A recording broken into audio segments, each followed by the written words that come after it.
Major funding for KPBS Evening Edition has been made possible in part by Bill Howe Family of Companies, providing San Diego with plumbing, heating, air, restoration, and flood services for over 40 years. Call 1-800-BILL-HOWE or visit BillHowe.com. And by the Conrad Prebys Foundation, Darlene Marcos Shiley, and by the following.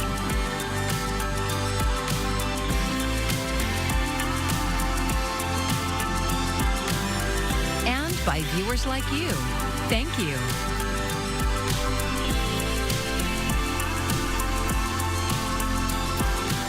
Tonight, federal investigators are piecing together what caused a small plane crash that upended life in a military neighborhood. Thank you for joining us. I'm Maya Trabulsi. 6 people are presumed dead, and new details are coming to light about what happened. KPBS reporter Katie Anastas is live in Tierra Santa with the latest. Katie, what have investigators shared today?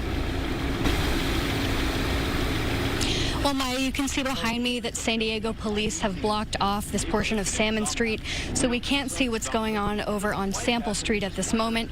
But what I can say is that earlier throughout this morning, crews were combing through the wreckage, starting to clear debris, and we know that the National Transportation Safety Board is here conducting their on-the-ground investigation. What we know so far from them is that the lighting system at the runway where the plane appeared to be approaching was out of service. Dan Baker is an investigator with the NTSB. Here's what else he says investigators know so far. The pilot did not report any problems to air traffic control, and he did not declare an emergency.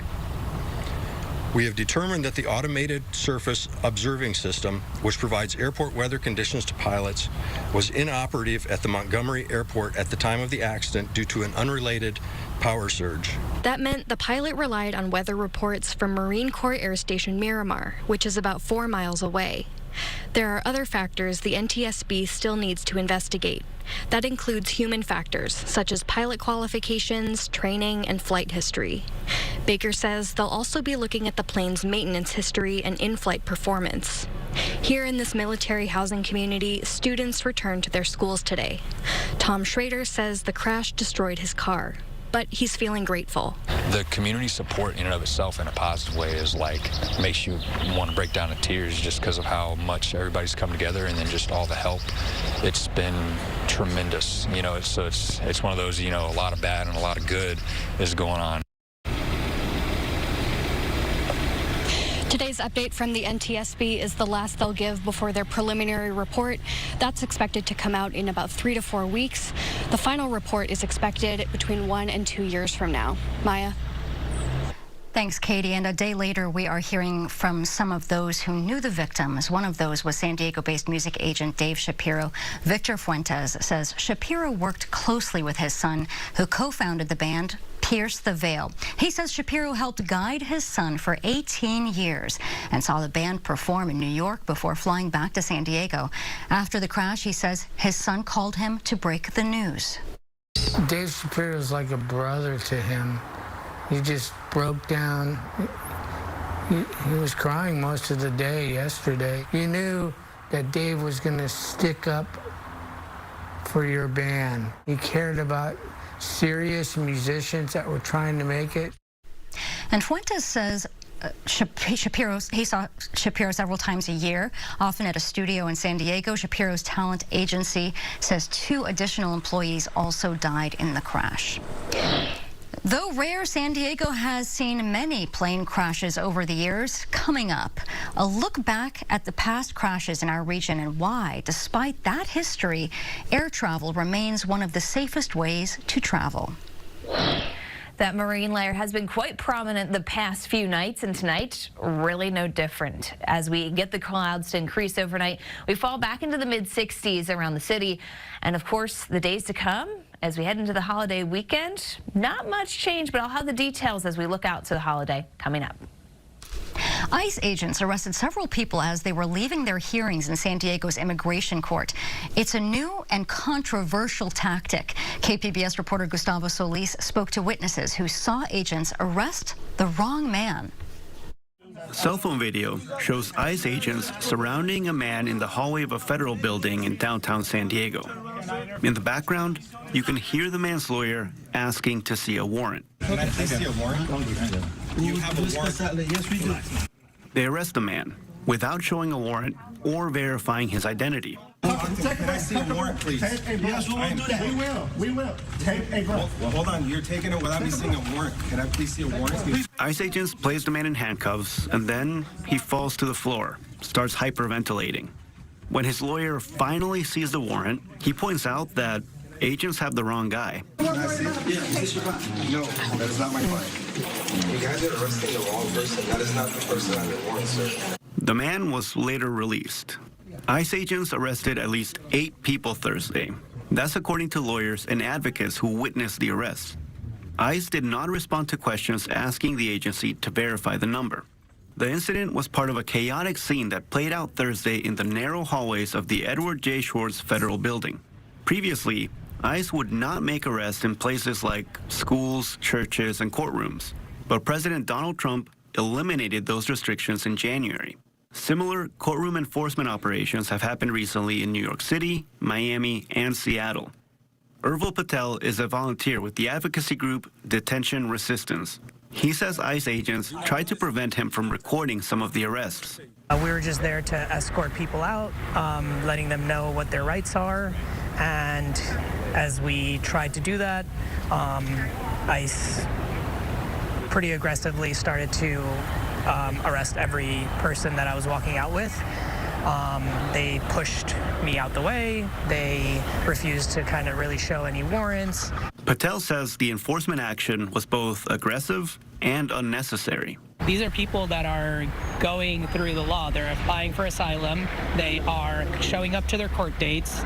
They're getting future court dates because they're meeting the requirements set by the law in this country. Immigration lawyers say that this tactic makes other immigrants afraid to show up to court, and that this form of intimidation prevents people from having fair hearings. Valerie Sigamani is a San Diego immigration lawyer. This is egregious because people deserve due process. They have rights. They deserve to be heard in a courtroom. They came here with the expectation that they were going to be heard by a judge. And to be heard by a judge and then have to walk out and get detained is not right. Despite the fear, Sigamani says that it is very important for people to still show up to immigration court, because not showing up could result in a deportation order. She says all immigrants without legal status should have a safety plan of what to do if they are ever arrested. If you are detained and if you have children, have somebody that you know that can take care of your children. If you have bills to pay, have somebody help you pay those bills. Have phone numbers that your children can call if you are detained and you don't come back. Advocates say agents returned to the courthouse Friday morning and arrested at least 2 people. Gustavo Solis, KPBS News. The Trump administration is escalating its showdown with Harvard University. Today, a federal judge temporarily halted a ban on Harvard's ability to enroll international students after the university filed a lawsuit. Michael Yoshida has the story. A federal judge siding with Harvard University Friday in its fight with the Trump administration, temporarily halting a federal ban on the school's ability to enroll international students. This is extortion. It's a vendetta using all powers of the government because of a political argument with Harvard. On Thursday, Homeland Security Secretary Kristi Noem removed the university's student and exchange visitor certification, saying Harvard refused to turn over conduct records of foreign students as requested last month. Harvard brought these consequences upon themselves. More than a quarter of students are impacted. We are being used essentially as poker chips in a battle between the White House and Harvard, and it feels honestly very dehumanizing. Trump and university officials have been locked in conflict for months, battling over federal research funds as well as the school's tax-exempt status. The White House demanding changes to campus programming, policies, hiring, and admissions to root out on-campus anti-Semitism and eliminating what it calls racist diversity, equity, and inclusion practices. Harvard's going to have to change its ways. Harvard has complied with some requests and did acknowledge anti-Semitism on its campus. Still, it's fiercely defended its academic independence, calling this latest act by the administration a clear retaliation for Harvard's exercising its First Amendment rights to reject the government's demands to control Harvard's governance, curriculum, and the ideology of its faculty and students. In Washington, Michael Yoshida, KPBS News. On Memorial Day, Americans honor the sacrifice of service members at cemeteries and monuments across the country. But for those whose heroism ended decades ago and overseas, there is a push to bring their stories closer to home. Karen Kafa has the story. I'm walking towards the grave of Ellen Ainsworth. She's buried here in Plot C. The final resting place of U.S. Army 2nd Lieutenant Ellen Ainsworth is far from her hometown of Glenwood City, Wisconsin. But the World War II Army nurse still draws visitors at Cicely Rome American Cemetery.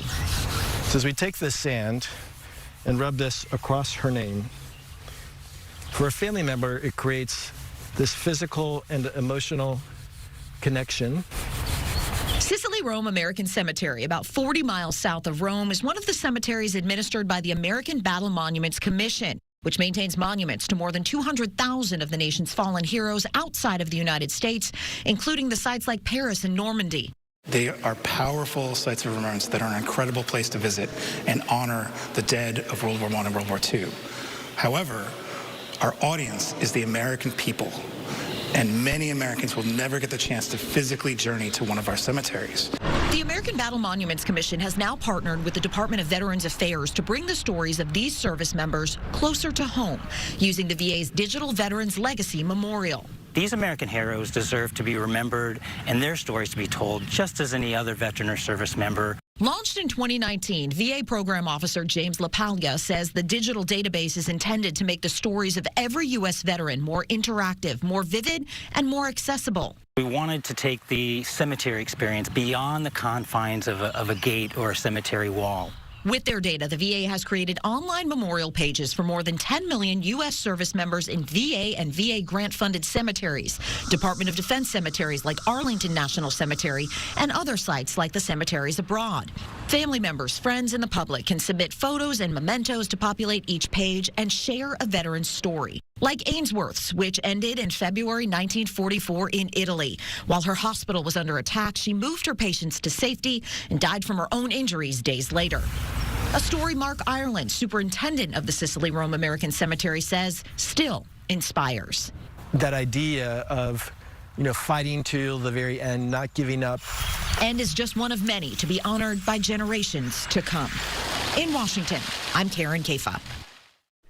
As we continue our coverage of the plane crash in Tierra Santa, a family whose home was damaged returned for the first time today. Ben and Shrujana McCarthy, their kids and pets, all narrowly escaped. They told our media partner KGTV the credit goes to their neighbors who sprang into action after the plane smashed into their living room. Now they start over.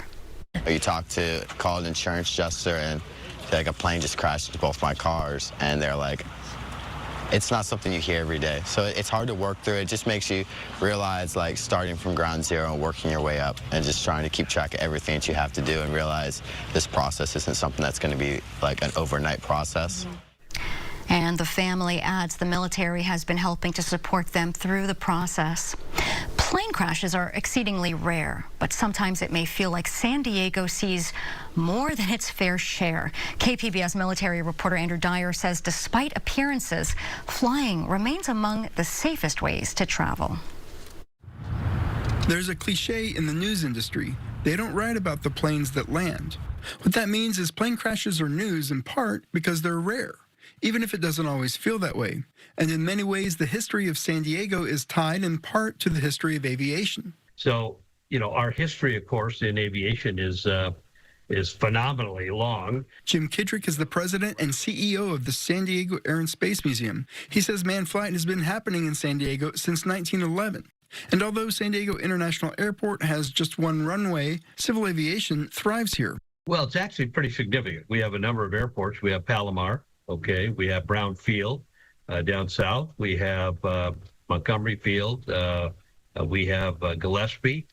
We even have an airfield up in Ramona. Add to the mix Navy airfields in Coronado and Imperial Beach, along with Marine air stations at Miramar and Camp Pendleton, and it makes for some pretty busy skies. It is busy, but it's not intolerable. It's not something that is out of control. It's the airspace is well controlled. The skies are busy, but the skies are also very, very safe. Of course, accidents do happen, most notable among them the PSA air disaster of 1978. A Boeing 727 collided midair with the Cessna 172 over North Park. It crashed into the neighborhood, destroying or damaging 22 homes. 135 people on board the Boeing were killed, as were both Cessna pilots, and 7 people on the ground. And in 2008, a Marine F-A-18 Hornet trying to make an emergency landing at Miramar crashed into homes in University City, killing 4. Kidrick says air travel in the U.S. and over San Diego is safe. You're more liable to be in an accident in a car and hurt or killed than you are in an airplane, any airplane. Every aircraft accident gets a ton of media. It's just the way it is. It's safe because of the systems in place, from air traffic control to maintenance to training. Certainly we want to maintain the highest standards of training for those that fly those airplanes and the air traffic controllers. And as long as we maintain the standards very, very high. Andrew Dyer, KPBS News. And we have some new information for you. Late this afternoon, we got new details on the victims in Thursday morning's plane crash, and this comes from a spokesperson from Sound Talent Group, which was co-founded by Dave Shapiro. The spokesperson names 2 other employees that were on the plane with Shapiro. They are Emma Hook. She was 25 years old. The other is Kendall Fortner. She was 24. Federal investigators tell us that Hook and Fortner, along with Shapiro, are among the 6 total victims. And as we heard earlier, the investigation is ongoing, and we are waiting for more identifications to be announced. We have more on our stories on the Tierra Santa plane crash, and you can find those at kpbs.org. That's also where we will post any updates as they are announced by investigators.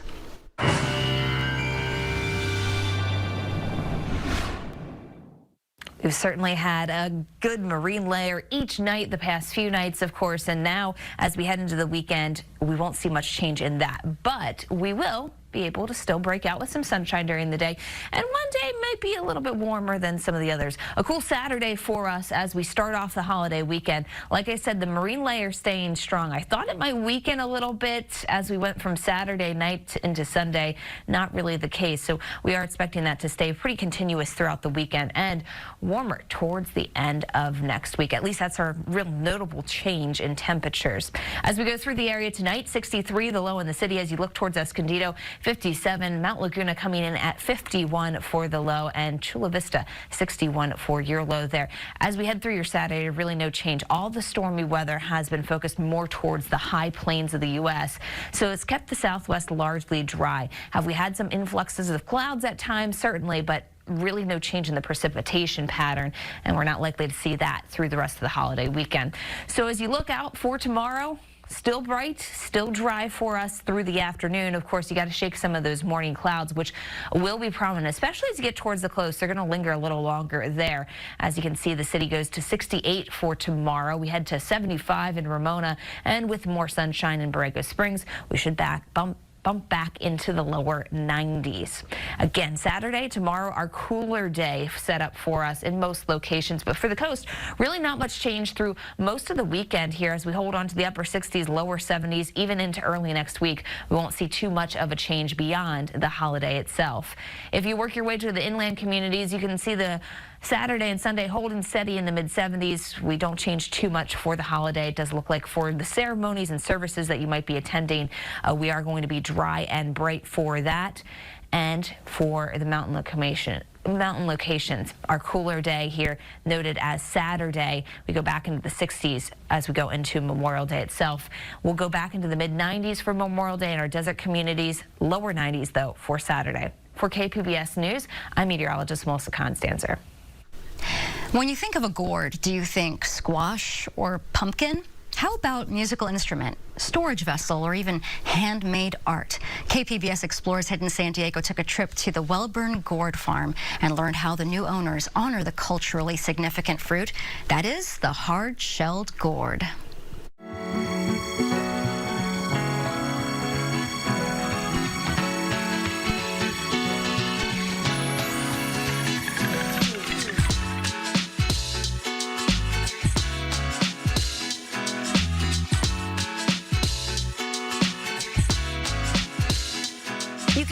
there's a gourd farm in Fallbrook, but it's another thing to visit it and it just blow your mind with how amazing it is. It really just has an energy of itself. My name is Jessica Johnson. I run the brand Hidden San Diego, which covers all unique places throughout all of San Diego County. The Wellborn Gourd Farm is located in an area called Deluz, which is part of Fallbrook, but this area is unlike anywhere else that I've ever been to in San Diego County. We jumped in the deep end. We became gourd farmers. We became gourd farmers. And what is a gourd is the biggest question we get now. My name's Jamie Weber. And I'm Daniel Mole, and we own Wellborn Gourd Farm. We are the largest gourd farm in the world. We produce over 300,000 gourds a year, and a big part of that is due to our beautiful climate and our soil conditions. Gourds are quite ancient. People use them, across many cultures around the world. Some are used for musical instruments, some are used for storing grains or liquids, some are used for decorating, ceremonial purposes. A lot of our gourds wind up in Hawaii. So there was a strong connection with this farm and the hula community in Hawaii, and so they come and they make ipuhekes out of them. And the art community is very significant here too. You can do any art medium on a gourd. You can cut, you can burn, you can paint, you can weave. It's almost unlimited canvas for art. So when you look around here, you see gourds all different sizes, and these look like they're the smallest ones. They're like musical instruments. Yeah. Or like baby rattles. Yeah, nature always provides, right? Nature always provides. I know that the Native Americans use them for rattles, instruments, and jewelry. In Hawaii, they use them for drums. In Peru, which I know that we even do that here because I have friends that do it, but they drink their yerba mate out of it. And then I was told at Renaissance festivals, they sometimes use them as water bottles, which you can see how it could totally be used as one. I want one for a water bottle now. Actually, inside the store, I saw one being used as a soap dispenser. I got one. Okay. I bought one already. Really? Yes. We have a little birdhouse. So all they did was cut a little hole right out in the center, and it's a perfect home for a bird. It's 120 acres, and we have our miniature animal barn in the back that people love to engage with. We have a beautiful new organic vegetable garden, and we have 4 short-term rentals on the property that if you want to stay on the farm and see what it's like. Believe it or not, this thriving garden was actually a parking lot a year ago. And today they have the man behind all of this, Andrew Beatty, who is a world-renowned biodynamic farmer. It's all about sustainability. This is my first gourd farm. My name is Andrew Beatty, and I'm the consultant here at Wellborn Gourd Farm. Do you enjoy the challenge of working with them? For sure. Yeah, you have to be challenged. And then that was the main kind of design point of the garden, was how do we, respect the history of the Wellborn Gourd Farm and bring that into a new life. So you're modernizing an ancient way of farming a gourd. Yeah, exactly. Through the use of organic and biodynamic farming practices. So we are going to see the animals now. This is the part that I was most excited about. Yeah. Is this a donkey? And 2 donkeys? And ponies, a pig, goats, and there's even some kittens hiding inside. Oh, you got a pig flop. This chicken loves love. Just letting me get in. You found the friendliest chicken on earth, Jessica. Just letting you pet it. I think one of the most interesting things was it was homesteaded in 1880 and was run by really one family until 2024. And the Garnsey family was next to the Day family, and they have a cemetery here on the property that everyone who has operated this farm is buried on this farm. It's a very unique piece of history. So this is not something that you would usually find at a farm, but very fascinating that it is here. Tell us about this. So this is the graveyard for the Garnsey family, who were the original farm owners of this land. Yeah. And we have a ton of family members buried here. And you can just imagine how much they must have lovingly tended to this land, fallen in love with the land to want to be buried here. What are some dates that you see on those gravestones? So right off the bat, I see 1888 to 1889. Oh, okay, it's a so that was a baby there. So this expansive field is actually where the gourds all grow, and they pull them before the first frost, and then they let them slowly dry, which is crazy because they have to hand turn them throughout each week or however long so they don't grow mold. So they actually turn all of these by hand, manual labor, to make sure that no rotting is happening. That's incredible. Okay, Jessica, we're going to help them out a little bit. Let's turn a couple of these gourds. Oh, they're still heavy, so they're not completely dried. You could tell. Yeah. Okay. Big difference. So, all right, we've done our work. Maybe one more. Oh, this one, maybe ready. Maybe ready. We had no idea what gourds were. We didn't. I will tell you that when you go to a cocktail party and someone says, "What do you do for a living?" and you say, "I'm a gourd farmer," it begs a follow-up question.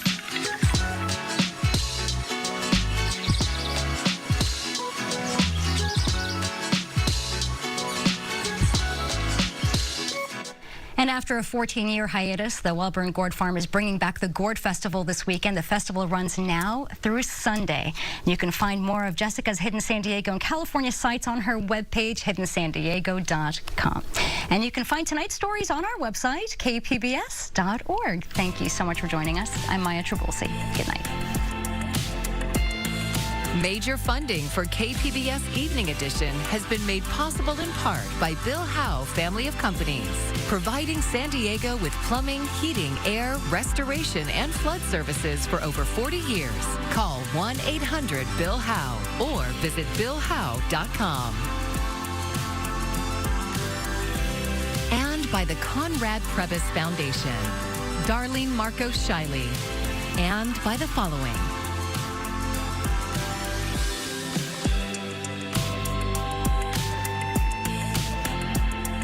by viewers like you. Thank you.